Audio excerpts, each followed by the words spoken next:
আজকের recipe Christmas special plum cake. বড়দিন উপলক্ষে আমরা তো প্লাম কেক প্রায় কিনে খেয়ে থাকি, তো বাজারে অনেক চড়া দাম দিয়ে আমাদের কিনে খেতে হয়।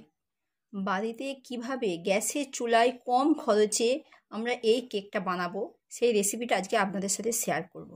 আপনারা দেখে বুঝতেই পারছেন আমার কেকটা কত সুন্দর হয়েছে। এভাবে আপনারাও কিন্তু বাড়িতে একবার ট্রাই করতে পারেন, ভালো লাগবে। দেখুন কেকটা কত সফট হয়েছে দেখুন, আর ওপরটা দেখুন কত সুন্দর কালার এসেছে। এখন আমি কেকটা আপনাদের সাথে কেটে শেয়ার করছি। এবার আমার ভেতরটা দেখুন কত সুন্দর সফট হয়েছে, এবং সমস্ত মশলাগুলো দেখুন। আমি এখানে মগজদানা নিয়েছি, খেজুর নিয়েছি, টুটি ফুটি নিয়েছি লাল, এটা হলুদ, আর এটা সবুজ। কিশমিশ নিয়েছি, কাজু নিয়েছি, আমন্ড নিয়েছি।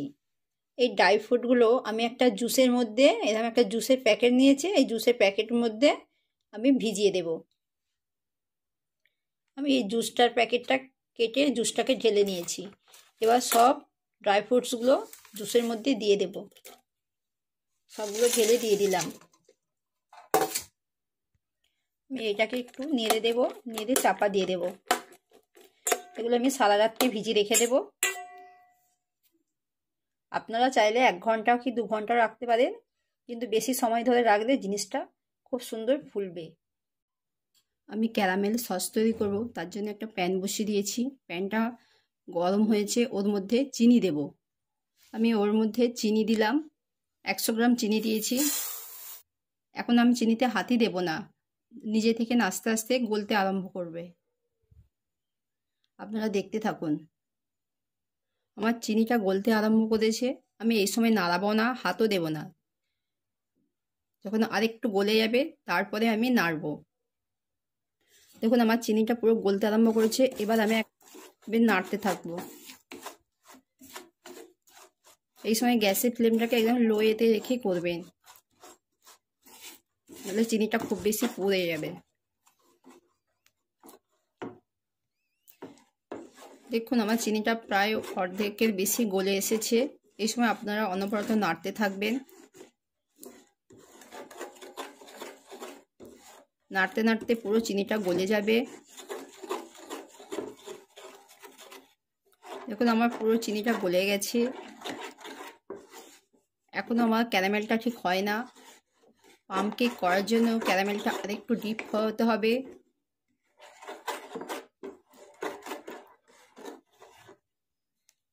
এই সময় আপনারা দেখুন, এই সময় আমার এই ক্যারামেল থেকে ধোঁয়া বেরোচ্ছে। এই সময় আমি 100 গ্রাম জল দেব। জলটা দেওয়ার সময় গ্যাসের ফ্লেমটাকে লোয়ে রাখবে, নাহলে ছিটকাবে।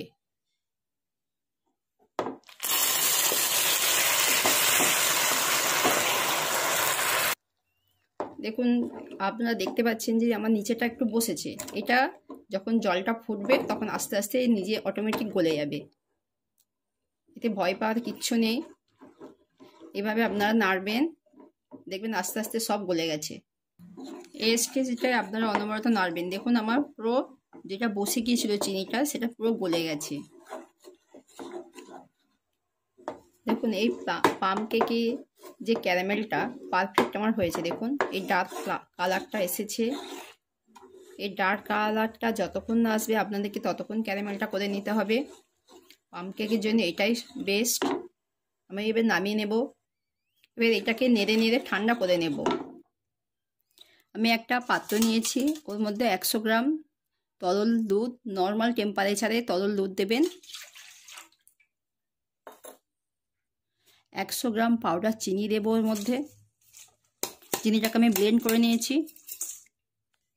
আর দেবো 100 গ্রাম তেল। আমি এসেন্স দিলাম 1 চামচ। আমি এরকম একটা হ্যান্ড হুইস্ক নিয়েছি, এ দিয়ে ভালো করে ফেটিয়ে নেব। দেখুন ওর মধ্যে আমি ফেটিয়ে নিয়েছি। এবার ওর মধ্যে ক্যারামেল সসটাও দিয়ে দিলাম। দেখুন ক্যারামেল সসটা ঠান্ডা করে নিয়েছিলাম, ওর মধ্যে দিয়ে দিলাম। ফের একটু গুলিয়ে নেব। এবার এর মধ্যে শুকনো মিক্সার দেব। আমি 180 গ্রাম ময়দা নিয়েছি, ওর মধ্যে দিয়ে দিলাম। 80 গ্রাম পাউডার দুধ দিয়েছি। এবার এটাকে ভালো করে গুলে নেব।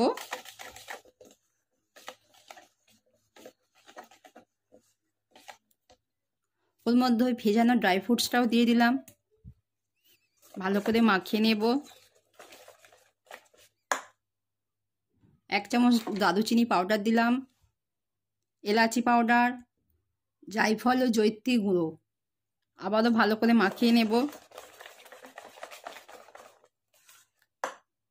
বেকিং দেব 1.5 চামচ, বেকিং সোডা 1/2 টেবিল স্পুন। আমি বেকিং সোডা দিয়েছি, এটাকে অ্যাক্টিভ করার জন্য। ভিনেগার দেব 1 চামচ, মাখিয়ে নেব।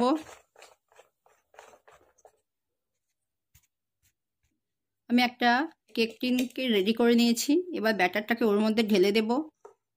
আমি চুলায় একটা প্যান বসিয়ে দিয়েছি, যেটাতে আমি বেক করব, সেটাকে গরম করতে দিয়েছি। এবার এটাকে ঢেলে দেবো আস্তে আস্তে উপর থেকে।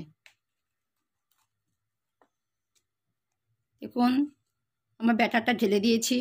এবার দেখুন আমি নিচে বালি দিয়েছি, একটা স্ট্যান্ড বসিয়ে দিয়েছি। এবার আমার এটা গরম হয়ে গেছে, আমি কেক টিনটাকে ওর মধ্যে বসিয়ে দেব। বসিয়ে দিলাম, পাত্র দিয়ে ঢেকে দেব।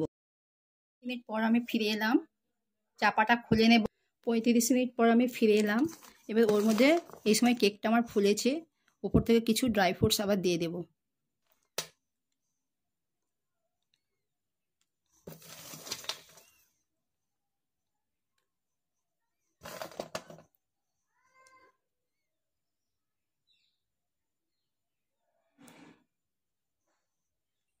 ড্রাই ফ্রুটসটা দিয়ে দিয়েছি।